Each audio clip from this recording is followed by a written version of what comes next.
Welcome to Pragmagilism, the podcast where we cut through rigid frameworks and focus on what actually works. I'm Ross, and today we're tackling a topic that's everywhere right now. Return to office policies, or RTO. Are they pragmatic solutions, or just dogma in disguise? Welcome to the Berman Basement Bar Studios, where we'll be recording today. We chose this topic because there's been a rise in remote work since 2020 and the pandemic, and it's really reshaped how we think about work to begin with. Now, many companies are pushing for a return, and the friction is real between leaders, employees, the outcomes, and what everyone's chasing: personal gain, business gain, etc. Here's the thing. To me, it's not about where you work. It's about how you work and the outcomes you achieve. Let's set the table. Why are companies pushing RTO? I think that there are three main taglines that people say on why we're pushing RTO. Productivity concerns. Leaders are worried that people at home aren't as productive because they can't see their eyes on them.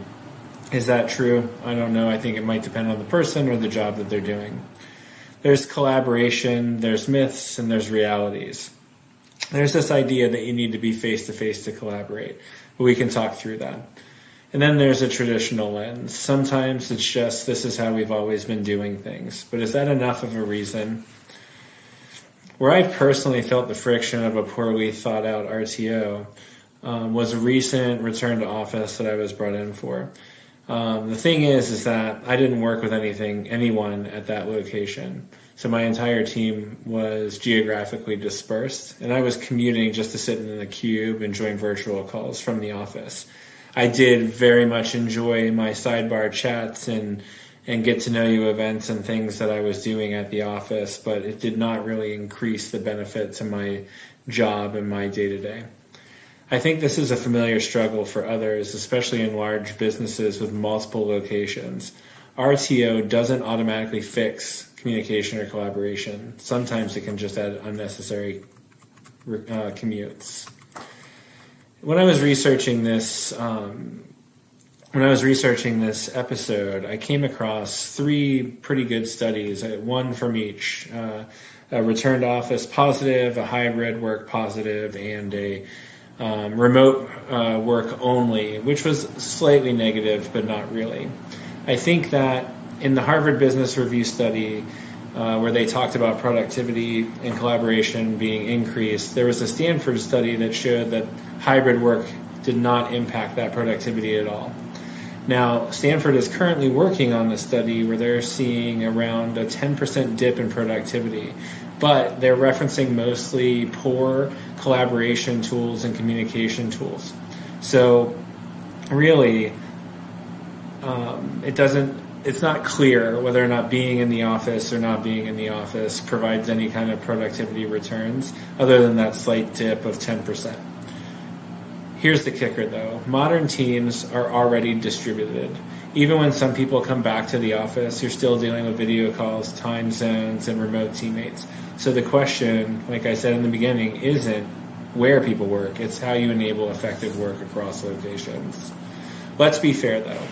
RTO can work when it solves a clear problem or creates a clear benefit. We have three examples that we kind of talked through when building out this episode. One is everyone's in the same building. A small co-located team is a perfect example of RTO in its finest. It provides real-time communication, fast decision-making, and hopefully fewer silos across teams. Being together works when everyone's together. The magic fades when half the team is virtual. I think that's very important to consider when you're thinking about what people are doing, how they're doing it, and if they're all working on something together. And that's my second thing, teamwork on the same project. So if all of the team is working on the same thing, then it makes sense to come in for brainstorming sessions, creative workshops, or even if there's a crisis, to build a response to that crisis.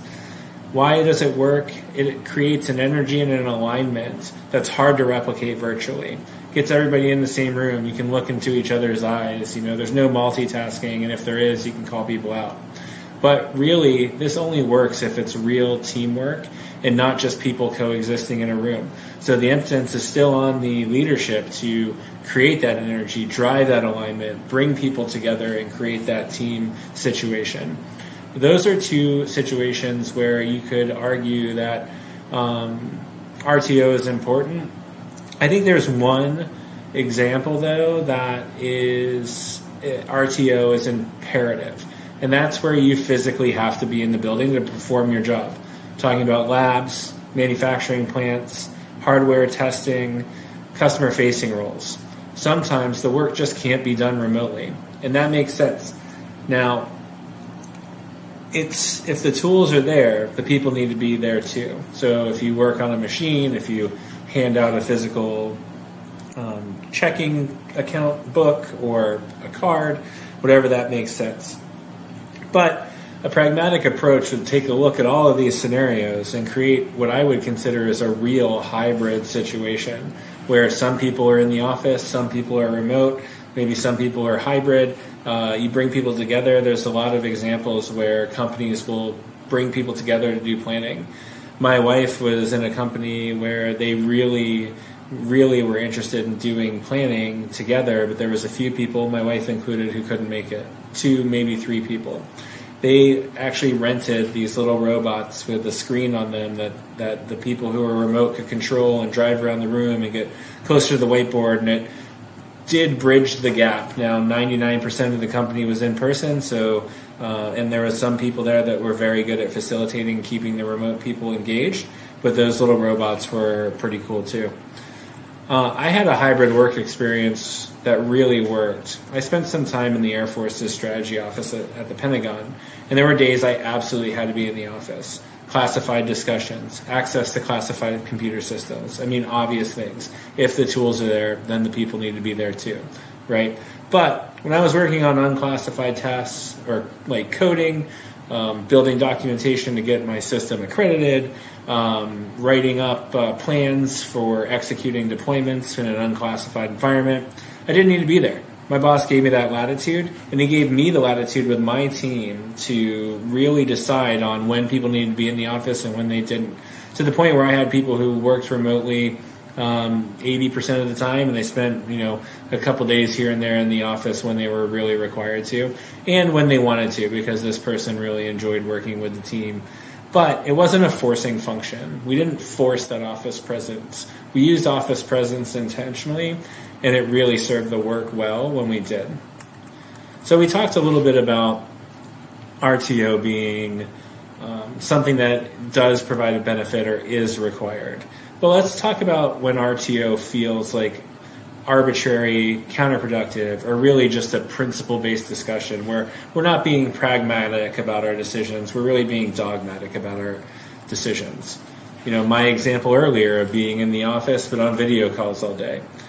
If you're sitting in a cubicle on Zoom with someone across the building, why are you even there? Or even across the country or across the globe. In many of these large-scale organizations, there's people dispersed, not only from New York to San Francisco, but also from India to England to, Nova Scotia, whatever the case may be. But we're talking about multiple different time zones where people only have a few hours to really be collaborative, and does it make sense for them to spend some of that time driving to the office when they can be collaborative at home?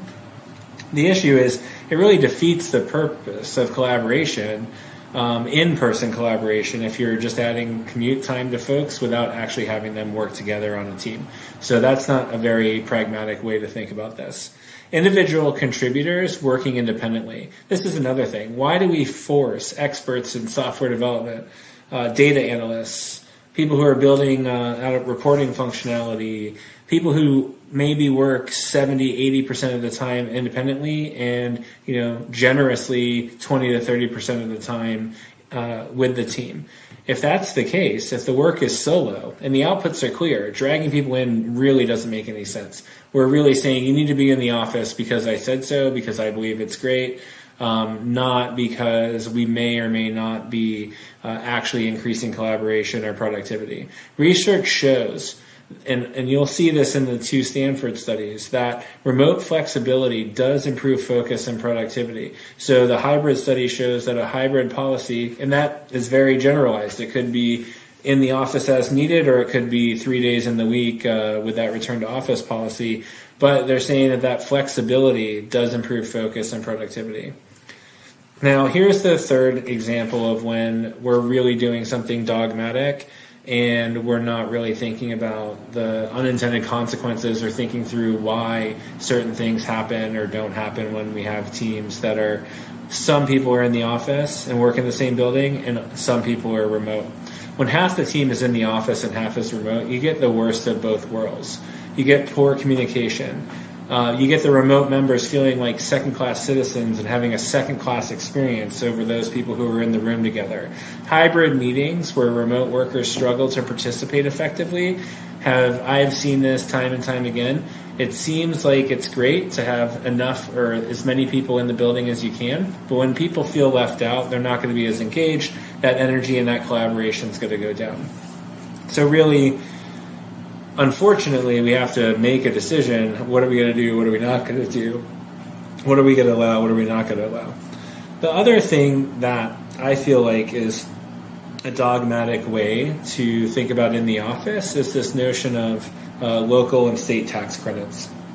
Local and state tax credits are a great incentive for the business from a financial perspective to hire people in a certain location. But does that mean they have to come into the office? Or does that mean they have to just be in that location and paying in those taxes? This is one of those things where the employees are paying the taxes that the business is getting discounted on. The government is collecting that money, but they're collecting it through different things. They're collecting it through tourism type things, eating in restaurants, driving, paying for gas. You have people come into the location, so you get that folks in the hotel business, rental cars, things like that.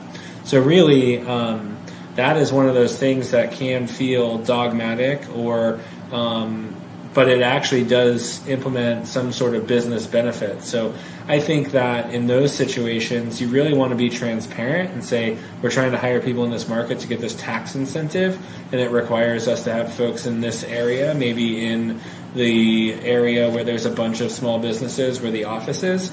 But you could probably make a decision to be a little more practical and say, you need to come into the office every once in a while, but not, if you're not working with folks in the building, you don't need to be there 3 days a week. Maybe it's once in a month or once a week or something like that. Here's the bottom line. Return to office should be a tool to meet the business needs, not a rule. So create a practical framework on when to do RTO and when not to do RTO. You really just need to ask yourself two pretty simple questions. What's the outcome I'm trying to achieve? And does making people come into the office make that outcome easier? If yes, great. Like I said, there are use cases where RTO or being in the building is just mandatory. But there are a lot of use cases where flexibility really helps employees stay engaged, get that community and in-office feeling, that cultural feel, but also gets to focus on what they need to do in that focus time. I think the middle ground is probably the way to go in this. Hybrid setups with intentional office use, flexibility that meets the team needs and the business outcomes and the business needs that we're looking for. Being pragmatic doesn't mean we dismiss the office, but it does mean that we don't worship it either. So you need to be very clear on that and really think through how to do in the office, how to make it a tool and not just a rule that you believe in.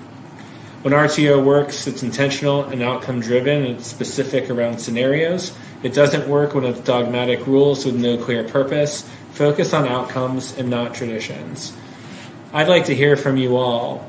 What's your take on RTO? Have you seen policies that work? Have you seen ones that don't? Share your stories with us. Connect on social media or drop us an email. We're available on YouTube, Instagram, Facebook, LinkedIn, anywhere you get a podcast, and also TikTok, if I can figure out how to make that work. Next time, we're going to be diving into the Agile Manifesto. Is it a practical way to help get people over that Agile hump and into working as an Agile team? When does it become dogmatic and a little too much focus on the principle and not focused on the outcomes? Thank you so much for listening to Pragmagilism. Remember, tools, not rules, outcomes, not traditions, Be pragmatic, not dogmatic. See you next time.